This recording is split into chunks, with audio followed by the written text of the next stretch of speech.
Selamat datang kembali di channel Ana Arum Jaya.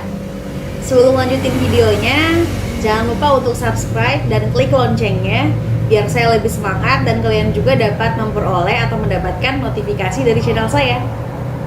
Jadi teman-teman, jika di video selanjutnya saya udah ngebuat video tentang bagaimana perbedaan antara advokat dan lembaga bantuan hukum, maka kali ini saya akan bahas kupas juga tentang lembaga bantuan hukum.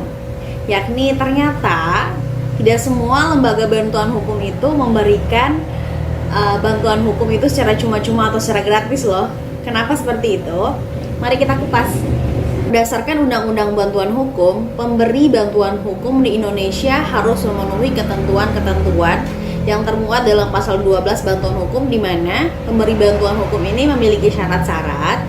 Yang pertama adalah berbadan hukum. Yang kedua, terakreditasi berdasarkan Undang-Undang Bantuan Hukum. Yang ketiga, memiliki sekretariat atau kantor yang tetap. Kemudian yang keempat, memiliki pengurus. Dan yang kelima adalah memiliki program bantuan hukum. Jadi teman-teman, mungkin banyak kita mengetahui dan melihat banyak lembaga bantuan hukum yang telah memenuhi syarat, yakni sudah mempunyai kantor, kemudian sudah memiliki program bantuan hukum, bahkan sudah berbadan hukum. Tapi tidak semua loh lembaga bantuan hukum itu sudah terakreditasi oleh kementerian, yakni Kementerian Hukum dan Hak Asasi Manusia. Mengenai akreditasi lembaga bantuan hukum ini sudah diatur lebih lanjut dalam Peraturan Menteri Hukum dan Hak Asasi Manusia Nomor 3 Tahun 2013 tentang cara verifikasi dan akreditasi lembaga bantuan hukum atau organisasi kemasyarakatan. Dalam Permen Kumham Nomor 3 Tahun 2013 ini diatur bahwa Kementerian Hukum dan Hak Asasi Manusia dapat mengumumkan pelaksanaan program bantuan hukum pada lembaga bantuan hukum dan organisasi kemasyarakatan seluruh Indonesia, di mana biasanya akan dimuat dalam website Kementerian Hukum dan Hak Asasi Manusia tersendiri.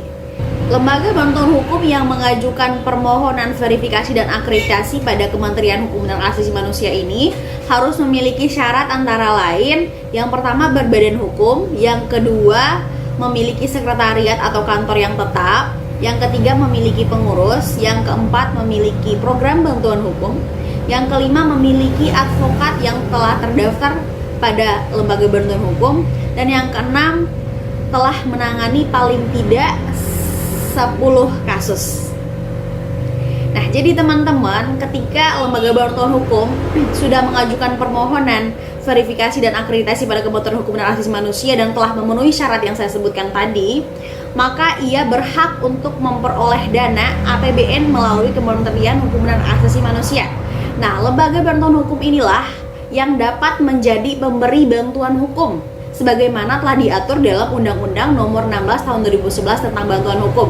Dan lembaga bantuan hukum inilah yang dapat memberikan bantuan secara gratis atau secara cuma-cuma kepada penerima bantuan hukum tadi.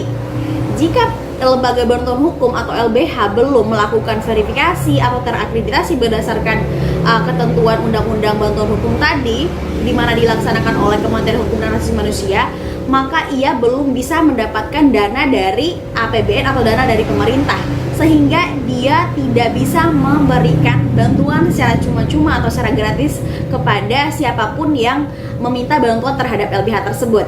Oke teman-teman, demikian video singkat aku kali ini yang ngebahas tentang lembaga bantuan hukum. Dan buat kalian jangan hanya nonton saja, tapi di like video ini, komen, dan juga share ke teman-teman kalian. Dan yang pastinya jangan lupa juga untuk subscribe dan klik loncengnya biar kalian tetap dapat notifikasi dari channel aku. Wassalamualaikum warahmatullahi wabarakatuh.